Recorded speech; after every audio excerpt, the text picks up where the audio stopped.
خدا پر ایمان رکھتے ہیں، روح کے قائل ہیں، فرشتوں کے قائل ہیں، قبر کے ثواب جواب، برزخ کی نعمتیں یا عذاب یا آخرت کے جو مراحل ہیں جن سے گزر کے انسان کوئی جنت جائے گا اور کوئی جہنم جائے گا۔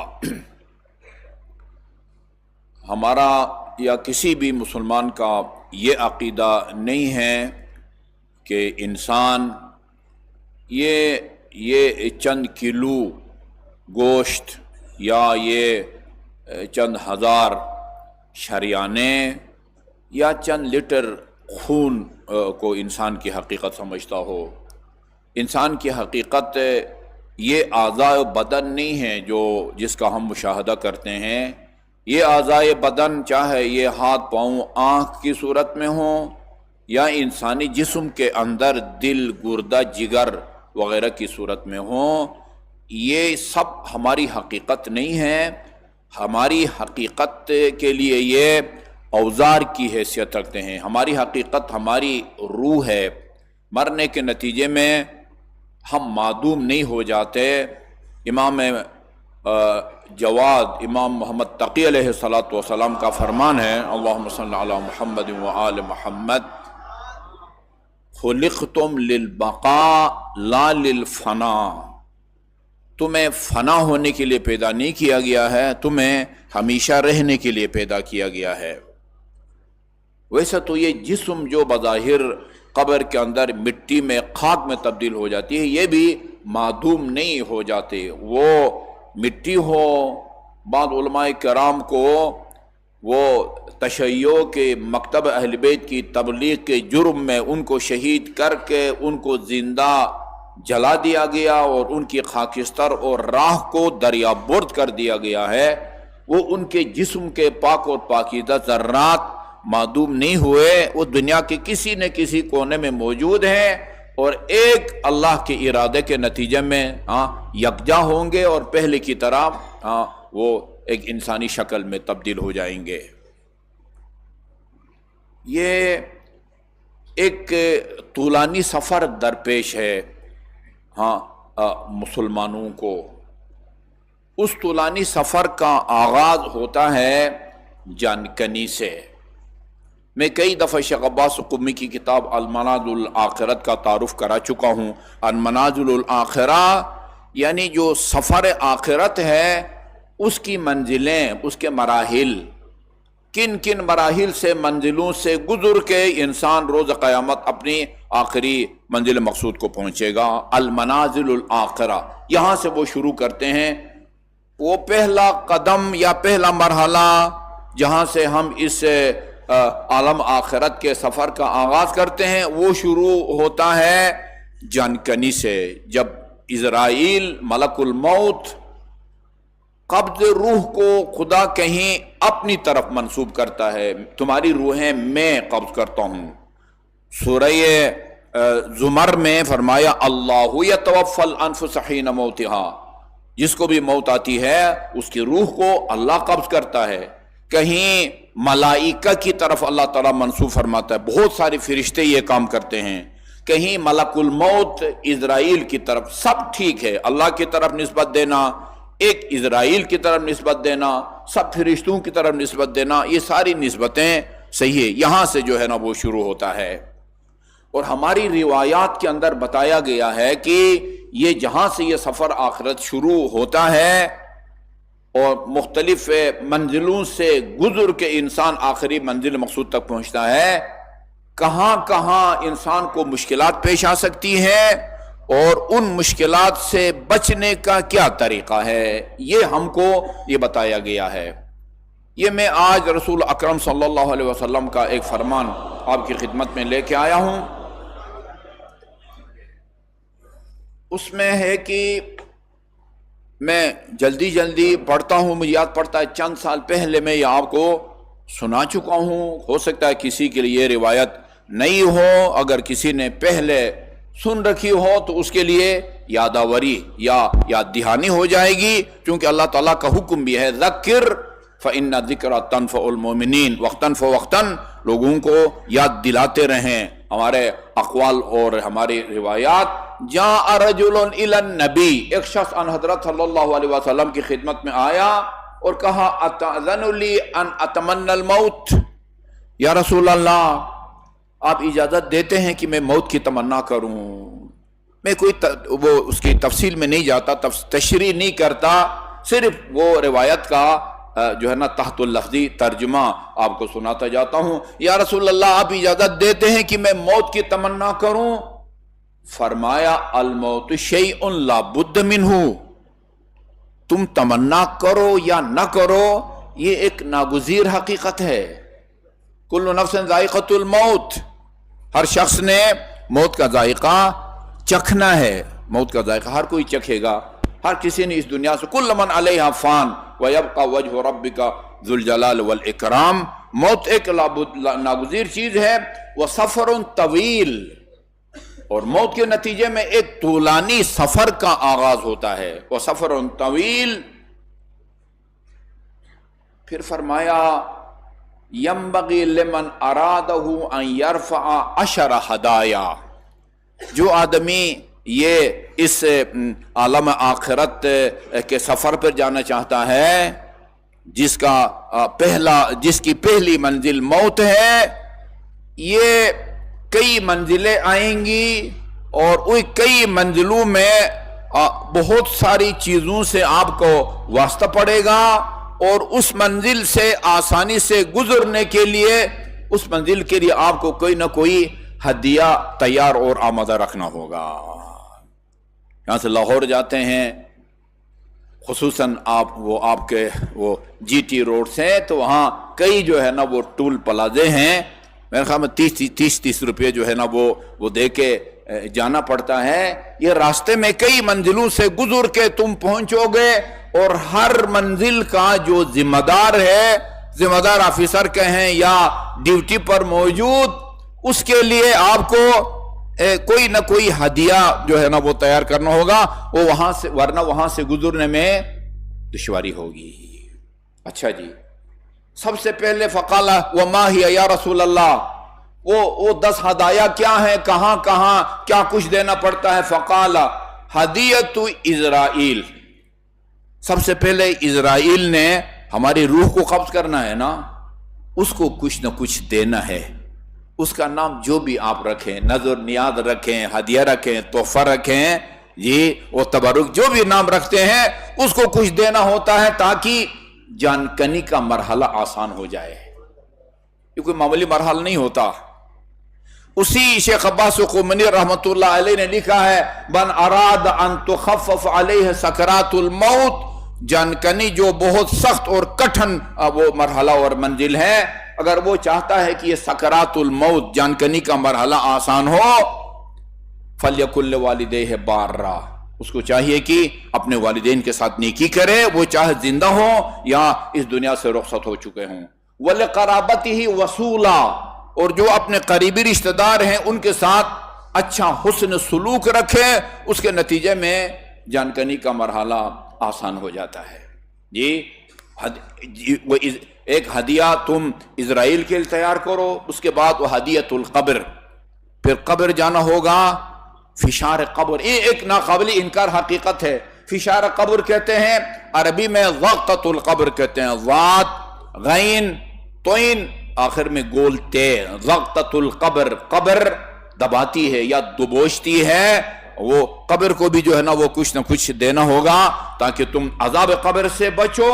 اور ہدیۃ منکر و نکیر، نکیر اور منکر جو آپ سے آ کے پوچھیں گے من ربک کا، ما دینک کا، ما قبلتک کا، من نبیک کا، من امامک کا، ان کو دینے کے لیے بھی آپ وہ ہدیہ تیار رکھو. ٹھیک ہے نا جی، اس جیب میں رکھو، اس جیب میں رکھو، تاکہ موقع پر دو اور بغیر کسی تاخیر کے وہاں سے گزر سکو. وہ ہدیۃ المیزان. اس کے بعد پھر میزان ہے، ایک قرآنی حقیقت ہے، ناقابل انکار ہے جی. والوزن یومئذ الحق، یہ قرآن کی آیت کہتی ہے روز قیامت اعمال کا تلنا برحق ہے، اعمال کا تلنا برحق ہے. جلدی جلدی میں آپ کو مستدرک الوسائل کی وہ روایت سناؤں. حرم امیر المومنین اللہ تعالیٰ آپ کو پہلی فرصت میں زیارت نصیب فرمائے۔ میرا خیال میں جب آپ باب قبلہ سے جاتے ہیں اور آخری دروازہ جس کے بعد سامر ذریح مقدس ہے، اس کے اوپر مستدرک حاکم کی وہ روایت ہے جو حضرت عمر نے رسول خدا صلی اللہ علیہ وآلہ وسلم سے نقل کیا ہے اور فرمایا ہے لو وضعت السماوات السبع والارضین السبع فی کفت میزان، اگر 7 آسمان و زمین کو روز قیامت وہ سارے اعمال، وہ چاہے آپ نے ہاتھوں سے کیے ہوں، کانوں سے کیے ہوں، آنکھوں سے کیے ہوں، پاؤں سے کیے ہوں یا دل سے کیے ہوں، توحید اللہ کا عقیدہ یہ دل کا عمل ہے، وہ سارے تلیں گے۔ سارے آسمان اور زمین روز قیامت اگر وہ ترازو کے ایک پلڑے میں رکھیں، اور امیر المومنین کی طرف اشارہ کر کے فرمایا وَوُزِعَ ایمان هَذَا فِي كَفَّةٍ اُخْرَى، اور اس سے یعنی علی کا ایمان ترازو کے ایک پلڑے میں رکھو، وہ ترازو وہاں پلڑا جھکتا ہوا نظر آئے گا جس میں علی کا ایمان ہوگا۔ تلقین میں بھی آپ کہتے ہیں نا اللہم صلی اللہ محمد وآل محمد، تلقین میں بھی آپ کہتے ہیں والمیزان حق والجنت حق والنار حق وتطایر الکتب حق، یہ ساری چیزیں برحق ہیں وہاں، والمیزان حق، اعمال کا تلنا بھی برحق ہے اور ایک ناقابل انکار حقیقت ہے۔ وہاں میزان وہ جو فرشتے تول رہے ہوں گے نا اعمال کو، ان کو بھی کچھ نہ کچھ ہدیہ دینا ہوگا، جی آپ اس کے لیے بھی تیار رکھو۔ اور اسی طرح وہ ہدیۃ الصراط، پل صراط سے گزرتے وقت بھی جو ہے نا ادھر جن کی ڈیوٹی ہوگی ان کو دینے کے لیے ہدیت جو ہے نا وہ تیار کرو۔ مرحوم صدوق یا علی، پتہ نہیں جس نے نہیں خریدی فوراً خریدے، یہاں سے دونوں کتابیں نا، مرحوم صدوق کی صفات الشیعہ و فضائل الشیعہ، چھوٹی چھوٹی کتابیں ہیں، 200-250 کی ہوں گی، وہ بہت پہلے وہ میں نے خریدی تھی، ابھی تو ظاہر ہے مہنگائی بڑھ گئی ہے۔ 2 کتاب بھی نہیں کہنا چاہیے، کتابچے۔ فضائل الشیعہ کی پہلی روایت جو ہے وہ یہاں سے شروع ہوتی ہے کہ رسول خدا نے فرمایا ہے اللہ من احب علیا لا یخرج من الدنیا حتی یشرب الکوثر، جس کے دل میں علی کی محبت ہوگی حوض کوثر پینے سے پہلے وہ اس دنیا سے نہیں جائے گا۔ اسی میں ایک جملہ ہے الا من احب علیا یمر علی الصراط کالبرق اللامع، برق رفتاری کہاوت ہے، جس تیز رفتاری برق جس کے دل میں علی کی محبت ہوگی پل صراط سے برق رفتاری سے گزرے گا، جہاں لوگوں کے قدم پھسلیں گے اور دھڑام سے، وہ کہتے ہیں نا وہ پل صراط جو ہے وہ جہنم کو اوپر بنا ہوا ہے، وہ جو گزر گیا اور جو نہ گزر سکا، اچھا جی اس کا انجام کا وہ ہدیۃ الصراط، پل صراط سے گزرنے کے لیے بھی وہ ہدیہ چاہیے۔ وہ ہدیۃ مالک، جہنم کا جو داروغہ ہے اس کا نام مالک ہے، اور جو جنت کا دربان ہے یا دوسرے الفاظ میں جس کے پاس دوزخ کی چابیاں ہیں وہ مالک کہلاتا ہے، اور جس کے پاس وہ جنت کی اس کا نام رضوان ہے۔ اور ہماری روایات کے مطابق ایک خاص تقریب میں یہ رسول خدا بھی ہوں گے، امیر المومنین بھی ہوں گے، اور مالک رضوان کہے گا کہ جنت کی چابیاں یہ اللہ نے ہم کو دی تھی، یہ چابیاں ہم آج کے بعد علی کو دے رہے ہیں، اور مالک جو جہنم کا دارو ہوگا وہ بھی وہ دوزخ کی چابیاں علی کے حوالے کرے گا۔ اسی لیے ہم کہتے ہیں قسیم النار والجنہ، وہ یہ تو آپ وہ تبرک کے پتہ نہیں بند یا شرما تقسیم کرتے ہیں نا، وہ جنت اور دوزخ کے مقسم انشاءاللہ امیر المومنین علیہ السلام ہے دیا۔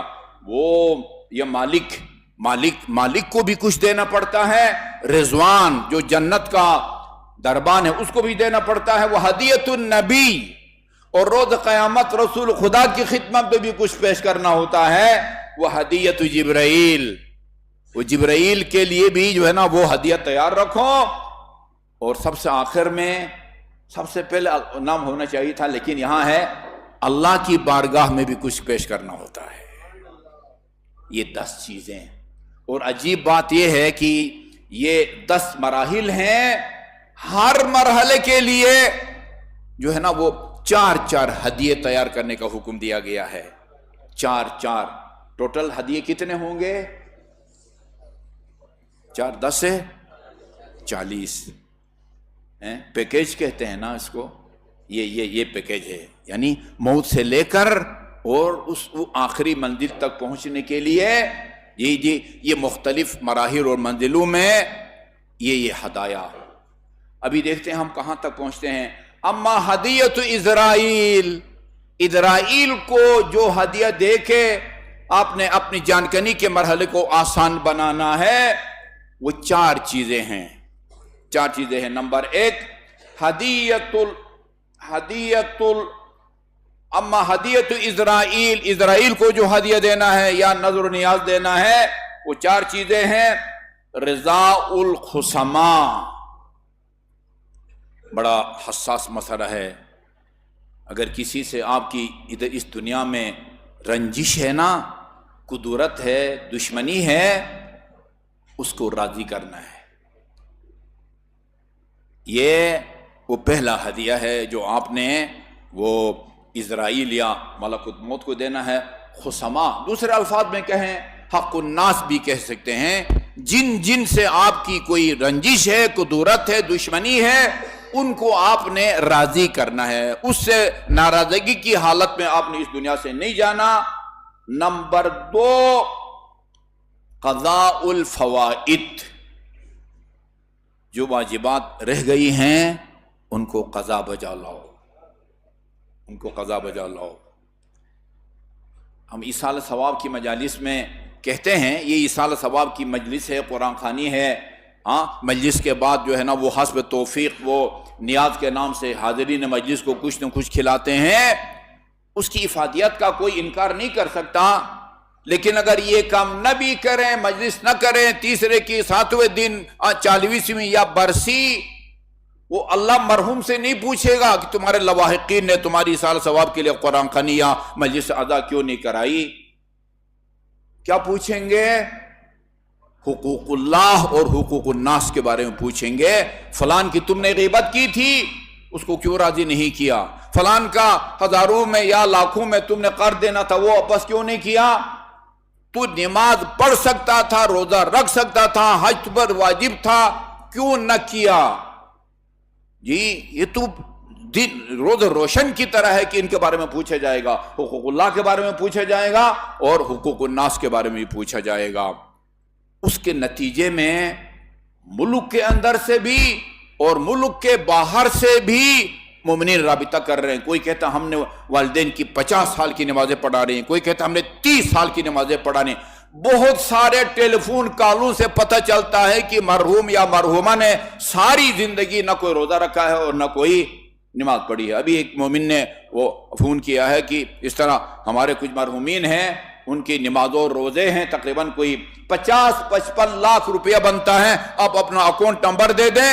اور میں نے کہا میں یہ سارا اپنے اکاؤنٹ پر منگواؤں گا تو پھر میرے لیے مشکلات ہوگی کہ کدھر سے آیا ہے اور کیوں آیا ہے. قرار یہ پایا ہے کہ میں چند ایک مومنین کے ان کو وہ اکاؤنٹ نمبر دوں گا، وہ کسی میں 10، کسی میں 15، کسی میں 20 بھیجیں گے، وہ تاکہ کسی ذمہ دار عالم دین سے ان مرحومین کی قضا نمازیں پڑھائی جائیں گی. قضاء الفوائد، فوت شدہ یعنی وہ واجبات جو رہ گئی ہیں ان کو قضا بجا لاؤ. یہ جو ہے نا یہ میرے خیال میں یہ دوسری چیز ہے. وَالشَّوْقُ إِلَى اللَّهِ، شوق اللہ، اللہ کی بارگاہ میں جانے کا شوق. ابھی مجھے روایت یاد آ رہی ہے، جب اسرائیل حضرت ابراہیم کی روح قبض کرنے کے لیے آئے تو حضرت ابراہیم، آپ کو پتہ ہے نا کہ وہ خلیل خدا کہلاتے ہیں نا. السلام علیکہ یا وارث ابراہیم خلیل اللہ، خلیل خدا ہیں. صبح روایت پڑھ رہا تھا نا، حضرت سے پوچھا حضرت ابراہیم سے آپ کس وجہ سے خلیل خدا بنے ہیں؟ 2 چیزیں بھول گیا ہوں. آخری کہا کہ میں دوپہر کا کھانا ہو یا شام کا کھانا کبھی مہمان کے بغیر میں نے نہیں کھایا. اس صفت کی وجہ سے اللہ تعالیٰ نے مجھے اپنا خلیل بنایا ہے۔ اسرائیل نے آ کے کہا کہ اللہ تعالیٰ کی طرف سے میں حاضر ہوا ہوں، وہ آپ کی روح قبض کرنے آیا ہوں، جان نکالنے کے لیے آیا ہوں۔ جی کیا فرماتے ہیں؟ حضرت ابراہیم نے کہا کہ اللہ تعالیٰ کی بارگاہ میں جا کے یہ عرض کرو ہماری طرف سے، کیا کوئی دوست اپنے دوست کی جان لینا چاہتا ہے؟ خلیل ہے نا، اللہ حضرت ابراہیم کے دوست ہیں اور حضرت ابراہیم اللہ تعالیٰ کے دوست ہیں، ان سے جا کے کہیں کہ کوئی خلیل دوست اپنے دوست کی جان لینے اسرائیل گیا۔ وہ خاصان خدا کی باتیں ہوتی ہے، رسول خدا صلی اللہ علیہ وسلم کے پاس بھی اسرائیل آیا، یا رسول اللہ، اللہ کا حکم ہے آپ کی روح قبض کرنے کے لیے آیا ہوں۔ فرمایا میرے بھائی جبرائیل کو آنے دو۔ جبرائیل امین آئے، روایت میں نے نہیں دیکھی، آیت اللہ آصف محسنی، وہ ان کی ایک تقریر ہے چینل کے اوپر، رحلت پیغمبر صلی اللہ علیہ وآلہ وسلم کے نام سے ان کی تقریر ہے، اس کے اندر رکا جبرائیل کو آنے دو۔ جبرائیل امین نے آ کے بتایا وہ جنت میں فلاں فلاں فلاں فلاں نعمت جو ہے نا وہ آپ کے لیے آمادہ ہے، گویا ان حضرت کو وہ تشویق کر رہا ہے جبرائیل امین، آپ موت کے نتیجے میں اس دنیا کی مشکلات سے، زحمتوں سے آپ کو نجات مل جائے گی، اور آخرت کی نعمتیں وہاں کی حوریں آپ کے انتظار میں ہوں۔ اللہ رحمت کرے، روتے بھی تھے، اور ساتھ ساتھ یہ فرمایا، جبرائیل سے کہا یہ تو تم میرا انجام بتا رہے ہو، میری امت کا کیا بنے گا؟ جبرائیل سے رسول خدا نے پھر وہ آئے کریم وَلَسَوْفَ يُعْتِيكَ رَبُّكَ فَتَرْضَىٰ يَا عَسَىٰ أَن يَبْعَثَكَ رَبُّكَ مَقَامًا مَحْمُودًا، اتنی آپ کو اپنے گناہگار امتوں کی شفاعت کی اجازت ملے گی کہ آپ راضی ہوں گے۔ جی اس کے بعد پھر وہ قبض روح کا سلسلہ۔ اچھا جی، یہ حضرت ابراہیم کی درخواست جب اسرائیل اللہ کی بارگاہ میں لے کے گئے، جس میں فرمایا تھا کہ میں تو تیرا خلیل اور دوست ہوں، کون سا ایسا دوست ہے جو اپنے دوست کی جان لینا چاہتا ہے؟ اللہ کی طرف سے جواب ملا، میرے خلیل سے جا کے کہو کوئی دوست اپنے دوست کے پاس جانے سے کتراتا ہے؟ ہاں میرے پاس آ رہے ہو نا، انا للہ و انا الیہ راجعون، اللہ یتوفی الانفس حین موتہا، تم میرے پاس آ رہے ہو، کسی نعوذ باللہ دشمن یا غیر ذمہ دار آدمی کے پاس نہیں جا رہے ہو، تم اگر خلیل ہو تو خلیل کے پاس جا رہے ہو، کسی اور کے پاس نہیں جا رہے ہو۔ جی کسی برگزہ ہستی کی توہین مقصد نہیں ہے، لیکن یہ محمد اور آل محمد کی تعلیمات میں ہے۔ یہ میرے مومنین کا فرمان ہے نا، شیرخوار بچہ شیر مادر سے اتنا مانوس نہیں ہوتا جتنا علی موت سے مانوس ہے۔ لقاء اللہ کا شوق رکھتا ہو، اور سب سے پہلی منزل کے لیے اور کیا ہونا چاہیے؟ یہ لقاء اللہ ہے، اور یہ ہو گئی اسرائیل کے ہدیہ، وہ 4 چیزیں ہیں۔ والتمنی للموت، موت کی تمنا بھی یہ وہ تحفہ ہے جو آپ نے اسرائیل کو دینا ہے۔ ادھر کوئی مزاحمت یا اعتراض جو ہے نا، وہ یہ قبض روح کے عمل کو ناپسندیدہ نہیں سمجھنا، آپ نے ناپسندیدہ نہیں سمجھنا۔ وہ جب روح وہ ابھی ضربت پڑتی ہے، ابھی موت نہیں آئی، وہ 21 کی صبح کی بات ہے، 19 کی صبح کی بات ہے، 23 کو جا کے شہید ہوئے ہیں۔ جب ضربت پڑی ہے تو فرمایا فزت ورب الکعبہ، رب کعبہ کی قسم علی کامیاب ہو گیا۔ اچھا جی، اور فرمایا وشوق لطم الموت، یہ 4 ہو گئی۔ وہدیۃ القبر، قبر کے لیے کیا ہدیہ تیار کریں، کیا ایسا کام کرے جس کے نتیجے میں انسان فشار قبر اور عذاب قبر سے محفوظ رہے، بچے؟ یہ بھی 4 چیزیں ہیں۔ نمبر 1 ترک النمیمہ، چغل خوری سے بچو۔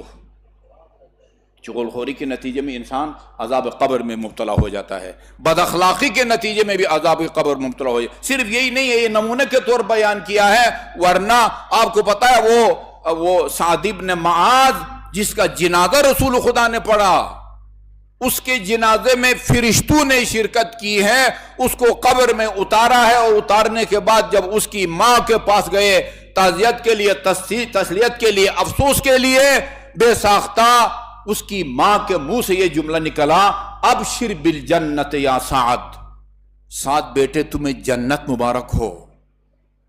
رسول خدا نے فرمایا تمہیں کس نے بتایا کہ وہ جنت چلا گیا؟ ادھر پہنچ کے فون کیا ہے اس نے؟ اے رسول اللہ، جس کے جنازے میں رسول خدا نے شرکت کی ہو، اپنے ہاتھ سے قبر میں اتارا ہو، وہ جنت نہیں جائے گا؟ فرمایا جائے گا انجام کے طور پر، لیکن ابھی بھی اسی وقت وہ عذاب قبر میں مبتلا ہے، اس لیے کہ وہ اہل خانہ کے ساتھ، والدین کے ساتھ، بیوی بچوں کے ساتھ، بہن بھائیوں کے ساتھ اس کا سلوک و برتاؤ اچھا نہیں تھا۔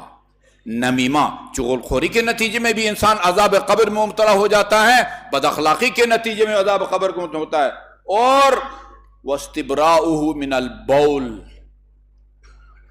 یہ دیکھتے ہیں نا، یہ باہر جو لوگ واش روم جا کے پانی استعمال نہیں کرتے، اور اس کی وہ میں ایک صاحب کے بھائی کا انتقال ہوا تھا، میں ان کے جنازے میں گیا، مجھے وضو کرنے کے لیے واش روم جانے کی ضرورت پڑی، تو ادھر دیکھا کہ وہ جگہ بھی بنی ہوئی ہے جہاں پر کھڑے ہو کے پیشاب کرتے ہیں، وہ وہی انڈین کموڈ بھی ہے اور دوسرے وہ کرسی والی بھی ہے، یہاں تک تو ٹھیک ہے، یہ کیوں بنایا بھائی؟ انہوں نے کہا کہ اس کی کیا ضرورت ہے بھائی، یعنی اس کا مطلب ہے کہ آپ کے گھر میں ایسے افراد بھی آتے ہیں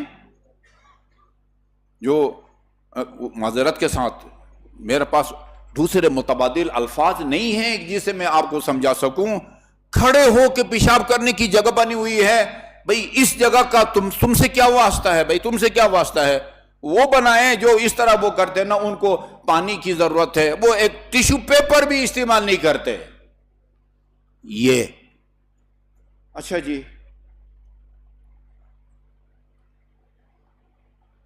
یہ وہ کر کے رفع حاجت کر کے استبراء اور استنجا، جی وہ مخصوص ناپاک جگہ کو پانی سے صاف کرو۔ اب ایسی جگہ ہے جہاں دور دور تک کوئی پانی نہیں ہے، وہ ایک مجبوری کی حالت ہوتی ہے، مجبوری کی حالت میں تم مردار کے گوشت کھانے کی بھی اجازت ہوتی ہے، وہ الگ بات ہے، لیکن گھر کے اندر ایسی جگہ بناؤ جی، یا بالکل وہ نہ لوٹا ہے نہ کوئی پائپ ہے جس کے ذرا انتظار کریں، ٹیشو پیپر پر جو گزارا کرتا ہے وہ عذاب قبر میں مبتلا ہوتا ہے۔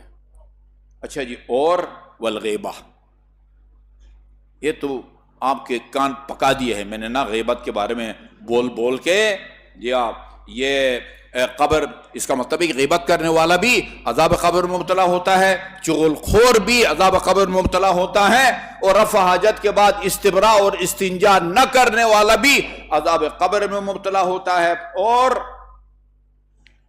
یہ ترک النبی وقراءۃ القرآن، کثرت سے قرآن مجید کی تلاوت کرنا، اس سے بھی انسان عذاب قبر میں مبتلا ہوتا ہے۔ اور آخری قبر کا ہدیہ عرض کروں، اور باقی آئندہ جمعہ میں، وصلاۃ اللیل، جو پابندی سے پڑھتے ہیں اللہ ان کو ثابت قدم رکھے۔